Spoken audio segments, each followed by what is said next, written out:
So James, let's get the question out of the way. How are you feeling? How's the weight? I'm feeling good. I'm feeling good. Weight's better than usual.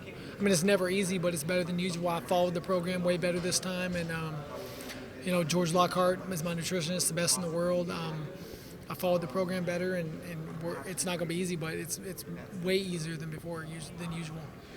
Do you look, the Justin Gaethje fight was what it was, and you admit that you spoke a gang of shit before that fight.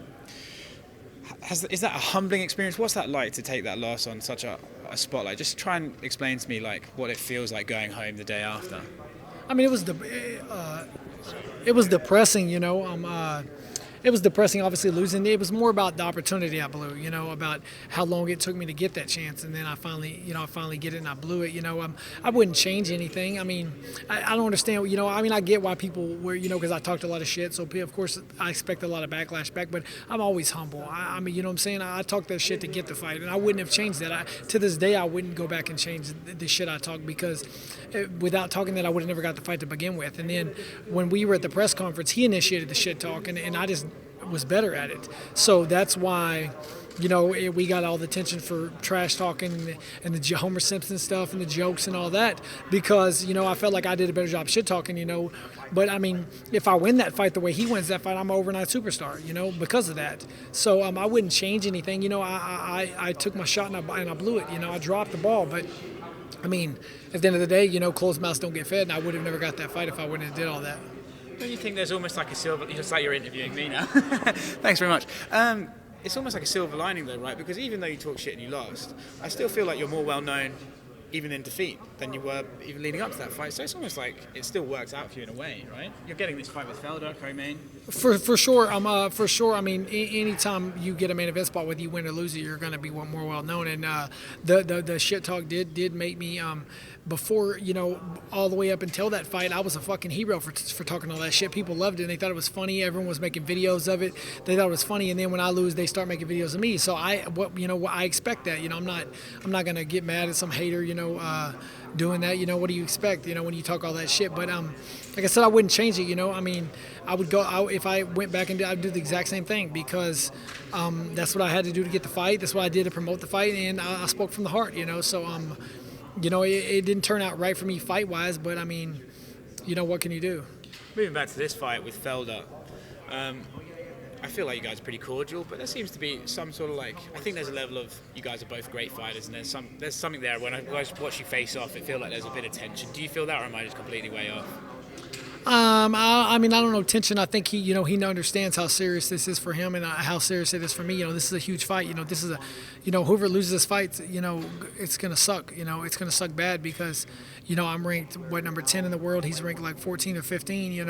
The loser might end up being out of the rankings. And that's a big fucking deal. And he realizes what's at stake, and he knows this is not gonna be an easy fight. And I know it's not gonna be an easy fight. He's not a pushover. He's never been finished. He's a very well-rounded fighter. So I think that at the end of the day, we know what's at stake on Sunday. Bigger picture here, and I know, title shot's a little bit of a way, but when you look at the top of the division, I asked Paul the same thing. As a fighter trying to get up those rankings, do you look at the top and go, well, can you guys sort your shit out so we can work out who's number one, who's number two? Do you get frustrated when you see a roadblock at the top? Yeah, you do, but I mean, honestly, you can't do anything about it. That's something I said before about the Gaethje fight. Had I won that fight, I would still probably be fighting Felder or someone ranked below me.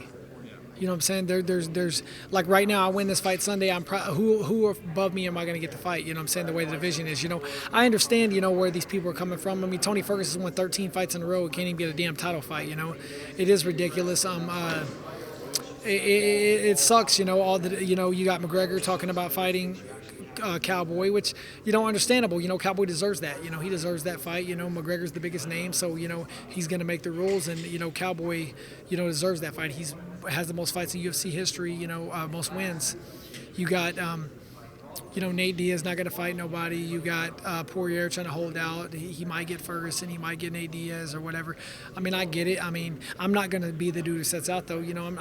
I love fighting. I'm in the prime of my career. Why would I set out? I'm not going to set out, and I'm not going to set out in the prime of my career. So I'm gonna win this fight on Sunday, and then I'm going to rest a little bit, and I'm going to see what the UFC comes to the table with.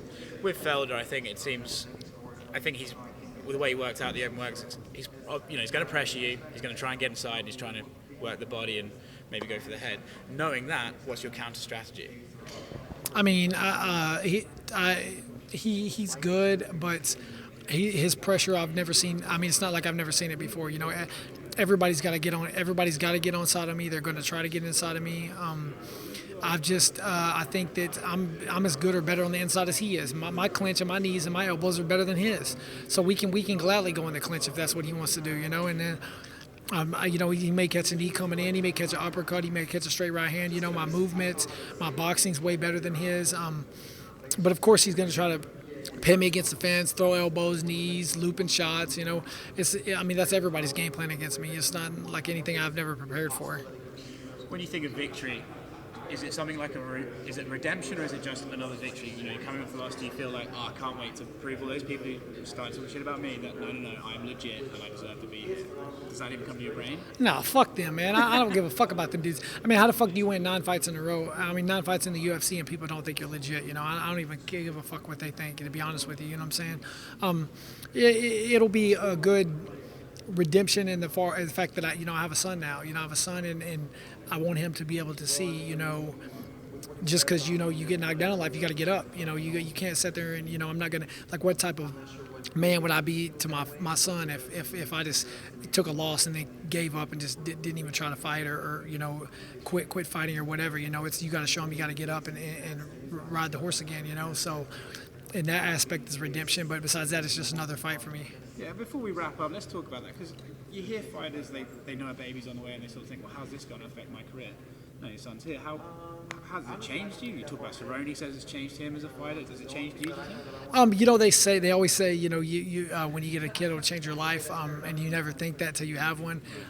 It hasn't changed from the fact, honestly, from motivation, not really, because I'm always motivated. My goal is to be a champion ever since I've got into this sport, and financially, obviously, that helps. It's a motivation for that because you got to feed your family.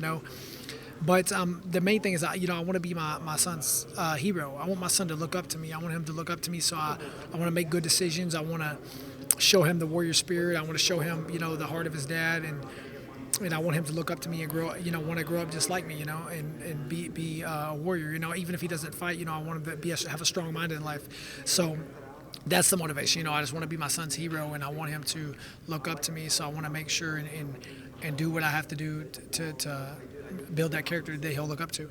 Respect, man. Thanks very much. Thank you, sir. Appreciate it. Appreciate it. Good luck.